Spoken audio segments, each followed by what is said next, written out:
नाज़रीन, पाकिस्तान के सूबा सिंध के अंदर 12.5 किलोमीटर का एक तवील पुल तामीर किया जा रहा है, जो कि साउथ एशिया का सबसे बड़ा पुल होगा, जो दरिया के ऊपर तामीर किया जाएगा। इसके बाद जो कच्चे के डाकू हैं, उनसे निपटने की तैयारी मुकम्मल कर ली गई है। इस पुल के जरिए वो कैसे होगी और ये कैसे घंटों का जो सफर है वो मिनटों के अंदर महदूद कर देगा। आप घंटों का सफर मिनटों के अंदर तय कर लेंगे। ये पुल कहाँ पे बनाया जा रहा है और इसके ऊपर कितने अरब की लागत आएगी और इसके बाद ये कब तक तामीर हो जाएगा, तमाम तर तफसीलात आपके सामने रखेंगे इसी वीडियो के अंदर। इसी के साथ दोस्तों, पाकिस्तान के दारुल हुकूमत इस्लामाबाद के अंदर इलेक्ट्रिक बस सर्विस के बाद अब इलेक्ट्रिक ट्राम शुरू करने का फैसला कर लिया गया है और उसकी फिजिबिलिटी स्टडी का हुक्म भी दे दिया गया है। इसके रूट्स क्या होने वाले हैं, इससे जो हमारा दारुल हुकूमत है उसको क्या फायदा होगा, और इसके अलावा जो CDA है, जो कैपिटल डेवलपमेंट अथॉरिटी है, उसने इस्लामाबाद के लिए क्या सोच रखा है। क्या वाकई इस्लामाबाद जो है वो पाकिस्तान का पहला डिजिटल शहर बनने जा रहा है,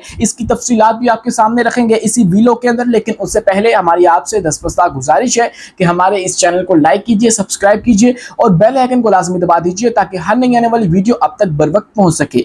तो दोस्तों, सबसे पहले बात करते हैं पाकिस्तान का सूबा सिंध, जो कि अपनी खुर्द बुर्द के हवाले से जाना जाता है, लेकिन अब वहां पे भी डेवलपमेंट के हवाले से सोचा जा रहा है। और वहां पे साउथ एशिया का, जनूबी एशिया का सबसे बड़ा जो पुल है वो तामीर किया जा रहा है। ये दरिया के ऊपर तामीर किया जाने वाला सबसे बड़ा पुल होने वाला है और इसकी जो लेंथ है वो 12.5 किलोमीटर तक होगी और इसके ऊपर जो रकम आएगी, जो इसकी लागत आएगी, वो 30.5 अरब रुपए होगी। दोस्तों, इसको कंप्लीट करने के लिए 2028 तक का हदफ जो है वो रखा गया है। और अगर हम बात करें कि इसका मुकाम क्या होगा, तो ये घोटकी और कंदकोट पर जो पुल है वो तामीर किया जाएगा और ये एक ऐसे दरिया के ऊपर तामीर किया जाएगा जिसका पहले जो सफर है वो 2.5 घंटे के अंदर मुकम्मल होता था, लेकिन जब ये पुल तामीर हो जाएगा तो वही सफर जो है वो घट के 15 मिनट के अंदर लोग कवर कर सकेंगे। और इससे एक तो ये फायदा होगा, हमारा जो सफर है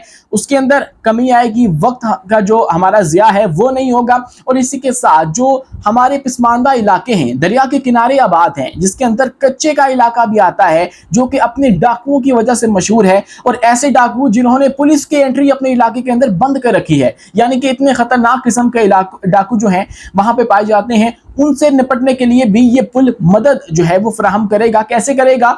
उन इलाकों का सबसे बड़ा मसला ये है कि वहां तक रसाई जो है वो बहुत ज्यादा मुश्किल है, तो इसलिए वहां के जो शरपसंद अनासर हैं उन्होंने उस इलाके के ऊपर कब्जा कर रखा है और वहां पे ना हमारी पुलिस उस तरह से कोई एक्शन ले पाती है और ना ही कुछ और हो पाता है। और वहां पे फिर अगवाकारियां और उसके बाद जो चोरी भत्ताखोरी वाले जो मामलात हैं वो चलते रहते हैं। तो अब ये पुल जो है वहां तक हम जो रसाई है उसको आसान कर देगा, और जब वहां तक रसाई आसान हो जाएगी तो वहां पे अमन अमा की सूरत हाल पैदा करने में भी हमारे जो कानून नाफिज करने वाले इदारे हैं उनको मदद मिलेगी और वहां पे भी जो हालात हैं वो नॉर्मल हो सकेंगे। दोस्तों, इसके अलावा जो कंदकोट है वहां भी उनके लोगों में भी जो है वो तरक्की होगी और वहां के जो लोग हैं उनको मुलाजमतें मिलेंगी जब इस पुल की तामीर हो रही होगी। इसके अलावा दोस्तों, सिंध हुकूमत ने दूसरे मंसूबों के हवाले से भी काफी प्लानिंग कर रखी है और वो मंसूबे जो हैं उनके अंदर सबसे पहले जो स्पेशल इकोनॉमिक जोन्स हैं वो आ जाते हैं।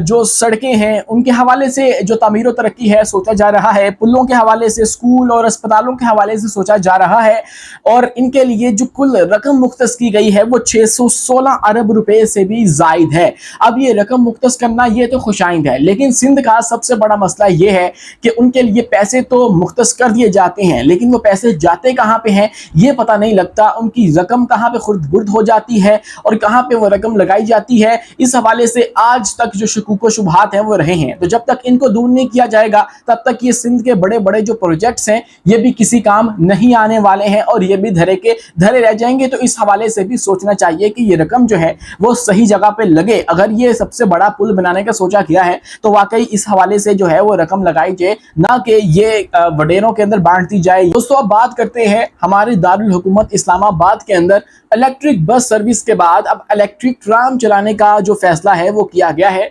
जिसके लिए जो CDA है, कैपिटल डेवलपमेंट अथॉरिटी इस्लामाबाद की, जिसने पहले इलेक्ट्रिक बस सर्विस भी चलाई थी, जिसको लोग नामुमकिन कहते थे वो मुमकिन हो गया। लेकिन अब जो है वो इलेक्ट्रिक ट्राम के लिए उन्होंने फिजिबिलिटी स्टडी का हुक्म भी दे दिया है और उनके जो चेयरमैन हैं मोहम्मद अली रंधावा, उन्होंने अपनी जो ऑफिशियल्स हैं उनके मातहत हैं उनको हुक्म दिया है कि इसकी फिजिबिलिटी स्टडी मुकम्मल करवाई जाए। और अब ये भी कहा जा रहा है कि एक चाइनीज कंसल्टेंसी फर्म से इसकी फिजिबिलिटी स्टडी मुकम्मल करवाई जाएगी। इनके रूट्स क्या होने वाले हैं अगर हम उनकी बात करें तो इसके लिए 4 मुमकिन रूट्स जो हैं वो बताए जा रहे हैं। सबसे पहले जो रूट आएगा इसका वो रवात से होगा फैसल मस्जिद तक, और एक्सप्रेस वाला जो रूट है ये वो होगा। और उसके बाद जिना स्क्वायर से एयरपोर्ट श्रीनगर हाईवे तक ये रूट एक और सोचा गया है इसके हवाले से।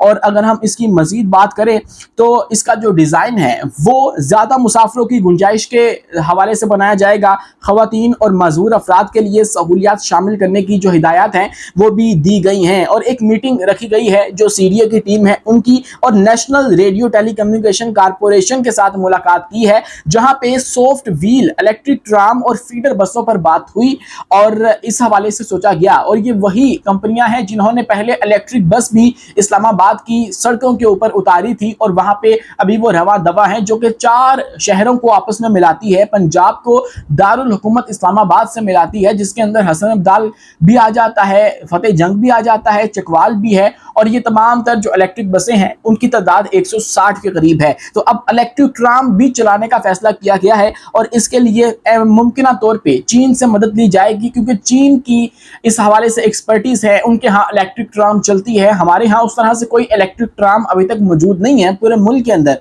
तो चीन की मदद हम इसके अंदर ले सकते हैं और फिजिबिलिटी स्टडी उनसे करवा सकते हैं ताकि यह पायदार मंसूबा साबित हो। जैसे बाकी तमाम तर सूबे हमारे मुल्क के अंदर ज़्यादातर रहते हैं कि वो शुरू तो कर लिए जाते हैं लेकिन बाद में कंप्लीट नहीं हो पाते। उनका सबसे बड़ा मसला यही होता है कि फिजिबिलिटी स्टडी उनकी अच्छे से नहीं हुई होती, उनकी जो अमली हैसियत है उसका तयन सही से नहीं किया जाता, तो इसलिए वो मुकम्मल नहीं हो पाते हैं। तो इसके लिए चीनी जो कंसल्टिंग फर्म है उसको हायर किया जाएगा और उससे ये तमाम तर काम जो है वो लिया जाएगा। दोस्तों, इसके अलावा जो सीडीए है उसने इस्लामाबाद को पाकिस्तान का पहला डिजिटल शहर बनाने का ऐलान भी कर रखा है और इस हवाले से उसने जो इकदाम किए हैं उनके अंदर जदीद ट्रैफिक मैनेजमेंट सिस्टम है, ड्रोन्स के जरिए रियल टाइम ट्रैफिक मॉनिटरिंग है, उसके अलावा गूगल डाटा से एआई पर मबनी ट्रैफिक का जो तज्जिया है वो भी शामिल है और खुदकार रफ्तार की जो निगरानी है, स्पीड ट्रैकिंग है, वो भी इसके अंदर शामिल है। और उसके बाद इलेक्ट्रिक बसेस वाला जो एक मंसूबा था वो भी इस वक्त रवा दवा है इस्लामाबाद के अंदर।